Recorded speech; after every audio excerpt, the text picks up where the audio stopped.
Hello বন্ধুরা, এই দেখো আমি চলে এসেছি কোথায়, সজনে শাক তুলতে। মানে সজনে শাক মানে আমার কাকুদের বাড়িতে হয়েছে, কিছু কলমি শাক দিয়েছে, আমাদেরও লাগানো হয়েছে কিন্তু একটু বড় হয়নি।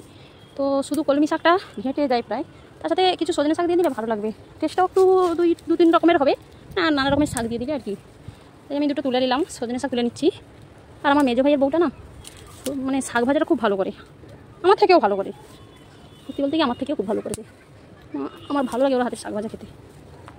এই দেখো তুলে নিলাম। আর শাক ভাজা একটা এমন জিনিস, এমন একটা মানে রান্না, কি বলবো, সবার হাতে টেস্ট হয় না ওই রকম, যতটা আমার ভাইয়ের বউ করে বা আমার নানি করে ওই রকম সবার হাতে টেস্ট হয় না। তো বন্ধুরা, এখন আমি শাকগুলো নিয়ে বাড়ি চলে এসেছি। আর এই সজনে শাকগুলো এখন খুব নরম নরম হয়েছে, সবুজ একদম দেখো, কারণ এখন ডাঁটা হয়েছে গাছে। অনেক গাছে ডাঁটা হলেও মানে পাতা নেই, কিন্তু আমাদের এই গাছে ডাঁটা খুব একটা হয়নি, নতুন নতুন পাতা গজিয়েছে, পরে আবার ডাঁটাটা হবে। তো আমাকে দিল শাকগুলো ধুতে, কলমি শাকগুলোতে প্রচুর বালি থাকে, এই জন্য ভালো করে ধুয়ে নিলাম। ধুয়ে এবার ওগুলোকে কুচিয়ে নিব। আর এই যে দেখো মাছগুলো ধরা হয়েছে, এই ভাই এই মাছগুলো ধরে নিয়ে এসছে, মাছের একটা তরকারি হবে, টক তরকারি। আর এইগুলো দেখো বাঁধাকপি দিয়ে পকোড়া ছাঁকা হলো। এই মাছের পিসগুলো তোমাদেরকে দেখালাম, এখান থেকে কিছু মাছ বেছে নেওয়া হচ্ছে যেগুলো রান্না হবে, আর কিছু রেখে দেওয়া হবে ফ্রিজে। আর এখন মাছগুলো ভেজে নেওয়া হচ্ছে। আর এই দেখো আমাদের বাগানে কাঁচা লঙ্কা, পাকা লঙ্কা, পেঁয়াজ, টমেটো, আলু, আম, এগুলো সবই বাগানেরই কেটে রাখা হয়েছে, কিন্তু আমটা আমাদের বাগানের নয়, ওই হোটেলের গাছে।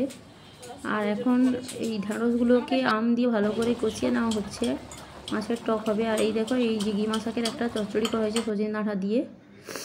আর এই দেখো আমাদের মাছের টকটা হয়ে গেছে, আর কিছু মাছের ডিম ছিল, এগুলো ভেজে নেওয়া হচ্ছে। আর শাকগুলো দেখো কত সুন্দর করে কুচিয়েছে আমার মাঝ ভাইয়ের বউ, ওরা এরকম ছোটো ছোটো করে কুচায়, আমরা কিন্তু এরকম কুচাই না।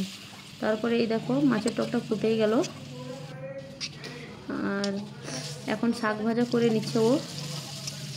এই রান্নাগুলো সব কিছু দুই ভাইয়ের বউরাই করেছে, আমি কিছু করিনি, আমি শুধু ওই ধোয়াধুয়ি করে দিয়েছি, রান্না বান্না ওরাই করেছে। মানে বলতে কি, আমি তখনই রান্না করি যখন এদের রান্না বান্না ঠিকঠাক হয় না, ভাইয়েরা যখন বলে যে আমাকে রান্না করতে, তখনই করি, না হলে ওরাই করে।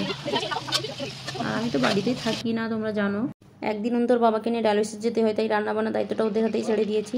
তো এখন আলু দিয়ে কষিয়ে একটা মশলা দিয়ে ওই যে পকোড়াগুলো ছেঁকে রাখা হয়েছিল সেইগুলো একটা তরকারি রান্না হলো। তো এই পকোড়ার তরকারি কিন্তু আমরা কোনোদিনই খাইনি, আমার মেজো ভাইয়ের বউ এসেই আমাদের প্রথম খাওয়ালো। তো তোমরা কে কে এই ধরনের তরকারি প্রথম খেয়েছো কমেন্টে জানাবে। এই রান্নাগুলো সবই রাত্রের জন্য, এগুলো দুপুর থেকে করে নেওয়া হচ্ছে। মাছের টক, শাক ভাজা, পকোড়ার ঝোল, কিমা শাকের চচ্চড়ি। তো এখানেই আজকে রান্নাবান্নার ব্লগটি শেষ করলাম। সবাই ভালো থেকো।